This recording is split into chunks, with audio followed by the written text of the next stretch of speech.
Greater Noida में बसे एक छोटे से गांव सुनपुरा में सन 2016 से संचालित है संस्थानम अभय दानम, एक ऐसी संस्था जिसमें मूक प्राणी एवं असहाय पशु पक्षियों के पालन पोषण से लेकर चिकित्सा तक की उत्तम व्यवस्था की जाती है। संस्था में उपस्थित चिकित्सक एवं अन्य सदस्य दिल्ली एनसीआर एवं अनेक क्षेत्रों से 24 घंटे असहाय पशु पक्षियों का रेस्क्यू कर जीवन दान देने का नेक कार्य कर रहे हैं।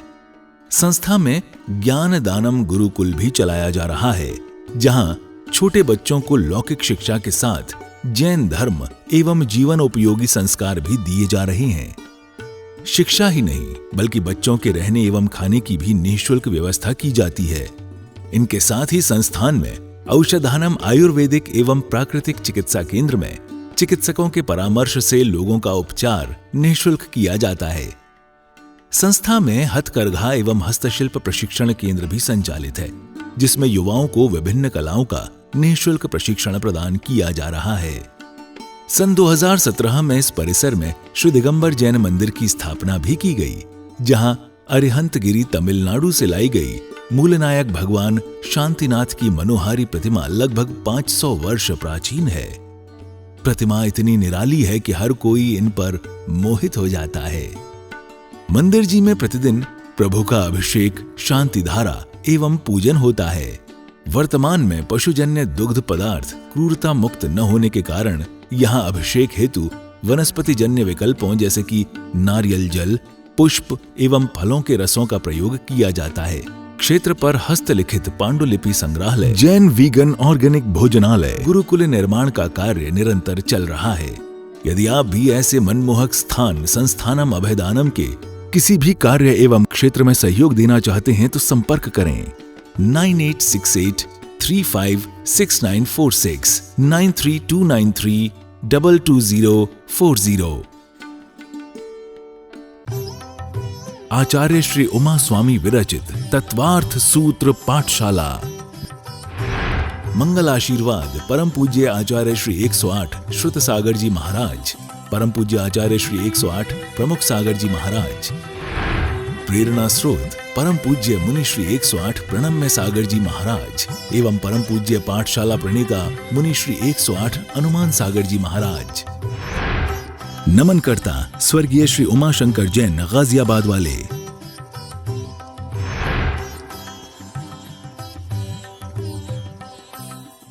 सम्मूर्छन माने जो जीव स्वतः उत्पन्न हो गया, बिना किसी भी स्त्री के पुरुष के संयोग के बिना अपने आप से उत्पन्न हो गया है ना। बहुत बात आज के विज्ञान में बताते हैं, जैसे हम पहले भी कई बार बता चुके हैं, जो भ्रांतियां फैलाई जा रही हैं बहुत बड़े बड़े लेवल पे कि मच्छर मादा है, कोई मच्छर बोल दिया नर है, किसी कीड़े को बोल दिया चींटी वाली है ना मादा है, चेंटा हो गया तो नर है। तो इस प्रकार से फालतू के मिथ्या चीजें तर्क चलते रहते हैं, वो सब बिल्कुल गलत हैं। जितने भी एक इंद्रिय से लेकर 4 इंद्रिय के जीव हैं, हमने देख लिए। एक इंद्रिय में जो पृथ्वी का एक, जल का एक सारे थे, वनस्पति का एक मिला के। 2 इंद्रिय में जो दाल वगैरह में चिपके हुए कीड़े हो गए थे है ना। 3 इंद्रिय में जो रेंगने वाले चींटी जैसे अन्य जीव हो गए। उसके बाद 4 इंद्रिय में उड़ने वाले जो मच्छर, मक्खी, तितली, भंवरे, मधुमक्खी इत्यादि हो गए। 5 इंद्रिय में मनुष्य, देव, नारकी और इसके अलावा जितने भी बड़े बड़े जानवर, पशु पक्षी और जल के जीव हो गए, मछली इत्यादि, मगरमच्छ, सांप वगैरह, ये सब क्या हो गए? 5 इंद्रिय हो गए। तो अब क्या बोला?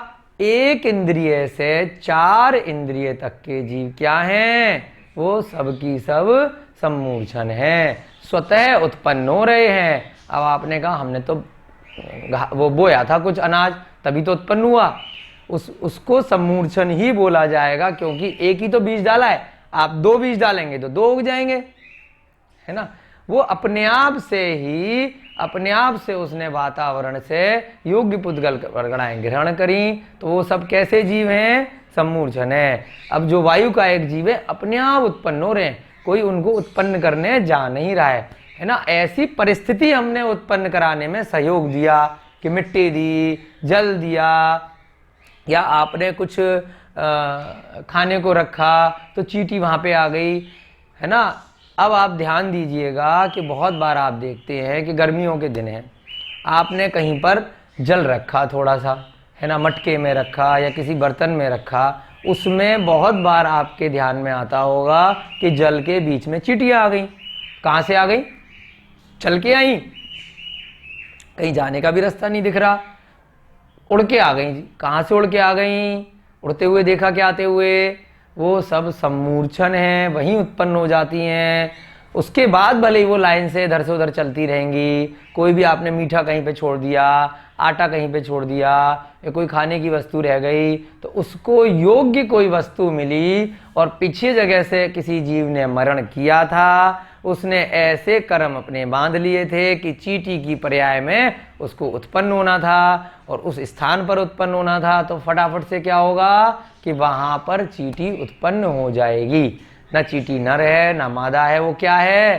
सम्मूर्छन है। ऐसे ही मच्छर का आपने बहुत बार खुद देखा होगा कि हल्की सी बारिश हुई, आपने बल्ब जलाया और हजारों लाखों की संख्या में मच्छर ही मच्छर। कभी भी आपने कुछ किया घर में तो बहुत अगर मान लीजिए खाने वगैरह कोई सामान रह गया, अचानक से बहुत सारी मक्खियां आ गई, तो ये सब क्या हैं? सम्मूर्छन जीव हैं। जैसे ही उनको योग्य ऐसा वातावरण मिलता है और वो पिछले जन्म में कहीं ऐसा मरण करके आते हैं जहाँ से उनको वैसी पर्याय में उत्पन्न होना है, तो वो सभी जीव कैसे होते हैं? सम्मूर्छन जीव होते हैं। आपने दाल रखी किसी डिब्बे में, बिल्कुल पैक करके रखी है, कहीं जाने का रास्ता नहीं है।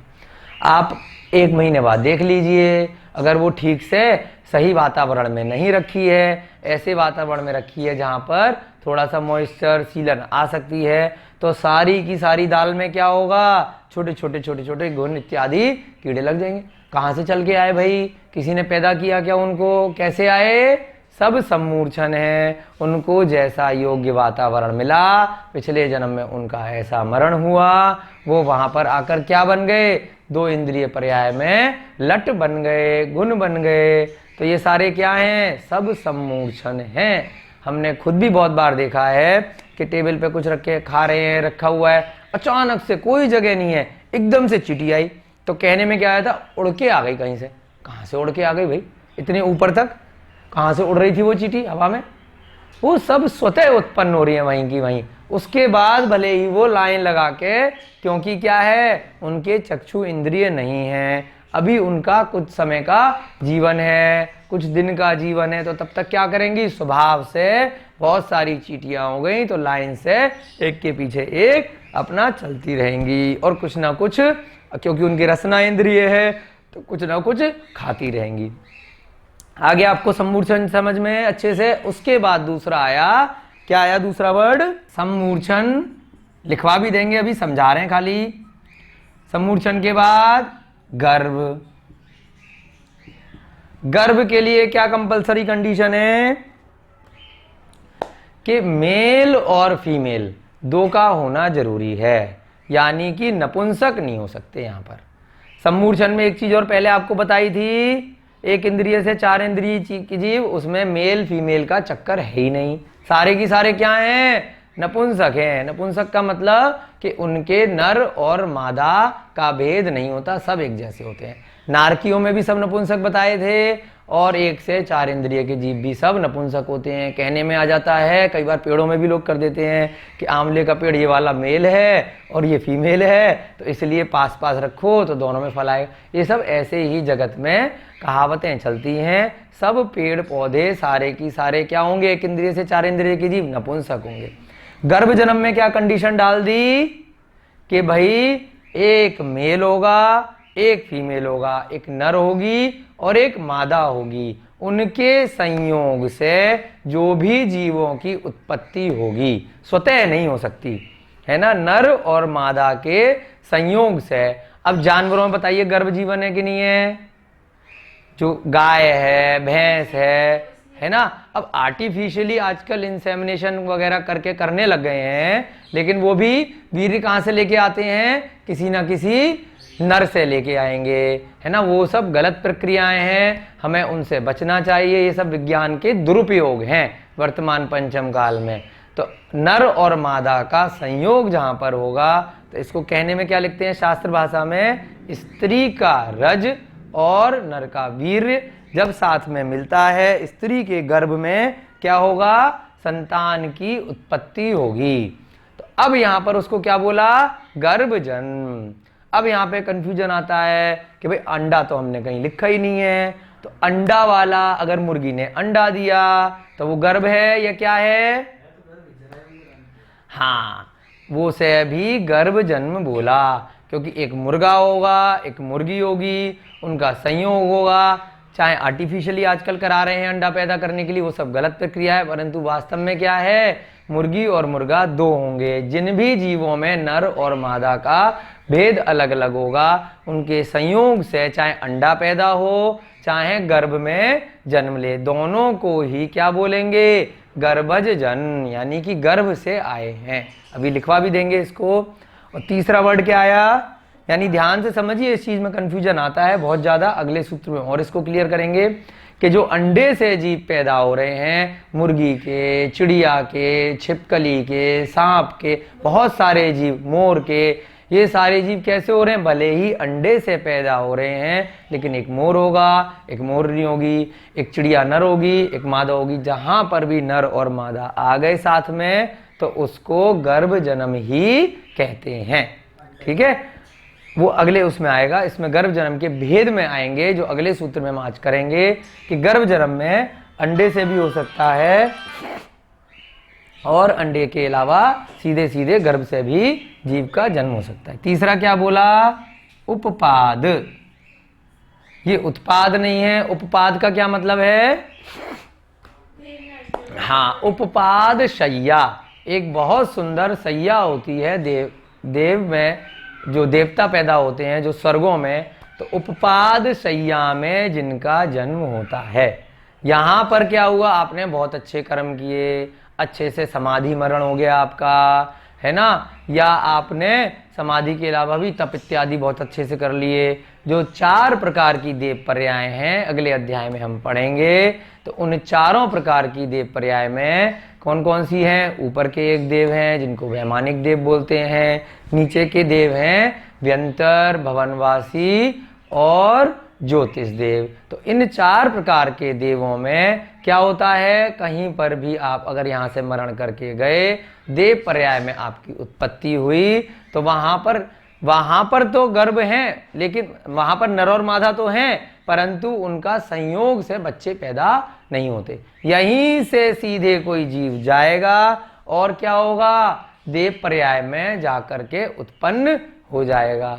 इसी प्रकार से बुरे कर्म करे तो यहीं से कोई जीव गया, किसी भी गति से जा सकता है, जानवर भी जा सकते हैं, मनुष्य भी जा सकते हैं।